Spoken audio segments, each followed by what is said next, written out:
কল্পনা করুন, সবুজ অরণ্যের গভীরে ধীরে ধীরে এগিয়ে আসছে এক বিশাল ছায়া। মাটিতে পড়ছে ভারী পায়ের ছাপ, বাতাসে ভেসে আসছে গাছ ভাঙার শব্দ। এই ছায়াটি কোনো দানব নয়, এটি বনের সবচেয়ে বুদ্ধিমান, সবচেয়ে আবেগপ্রবণ এবং সবচেয়ে শক্তিশালী প্রাণী, হাতি। হাতি পৃথিবীর সবচেয়ে বড় স্থলজ প্রাণী। একটি পূর্ণবয়স্ক হাতির ওজন হতে পারে 5 থেকে 6 টন, আর উচ্চতা একটি দোতলা বাড়ির সমান। হাতির লম্বা সুর শুধু একটি অঙ্গ নয়, এটি তার হাত, নাক, শক্তি ও অনুভূতির প্রতীক।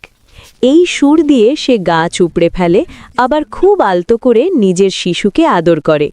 হাতির মস্তিষ্ক পৃথিবীর যে কোনো স্থলজ প্রাণীর মধ্যে সবচেয়ে বড়, কিন্তু শুধু বড় নয়, হাতি ভাবতে পারে, মনে রাখতে পারে, অনুভব করতে পারে। বিজ্ঞানীরা বলেছেন হাতি বহু বছর আগের পথ, জলাশয়, এমনকি মানুষের আচরণ পর্যন্ত মনে রাখতে পারে। তারা একে অপরের জন্য শোক পালন করে, মৃত সঙ্গীর কঙ্কালের সামনে দাঁড়িয়ে নীরবে সময় কাটায়। হাতির সমাজ ব্যবস্থা অত্যন্ত সুন্দর। একটি পরিবার পরিচালনা করে একজন অভিজ্ঞ স্ত্রী হাতি। সে জানে কোথায় খাবার, কোথায় জল, কোথায় বিপদ। শিশু হাতির জন্ম হলে পুরো পরিবার তাকে ঘিরে রাখে, যেন সবাই মিলে বলে, তুমি একা নাও, আমরা আছি। হাতিকে বলা হয় ফরেস্ট ইঞ্জিনিয়ার, কারণ হাতি যেখানে যায় সেখানে প্রকৃতি নতুনভাবে জন্ম নেয়। হাতি গাছ ভাঙে, বীজ ঝরায়, নতুন রাস্তা তৈরি করে, যার মাধ্যমে অন্য প্রাণীরাও জল ও খাদ্য পায়। একটি হাতি বাঁচে মানে একটি সম্পূর্ণ বন বাঁচে। কিন্তু আজ এই মহৎ প্রাণী বিপদের মুখে। অবৈধ দাঁতের শিকার, বন উজাড়, মানুষের আগ্রাসন, সব মিলিয়ে হাতির সংখ্যা দিন দিন কমছে।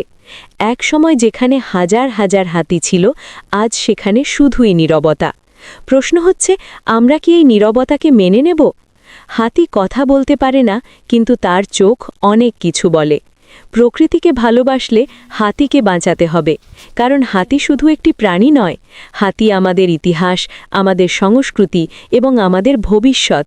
যখন পরের বার আপনি বনের কথা ভাববেন, চোখ বন্ধ করে কল্পনা করবেন এক বিশাল ছায়া, শান্ত, শক্তিশালী, মমতাময়। সেই ছায়াটির নাম হাতি।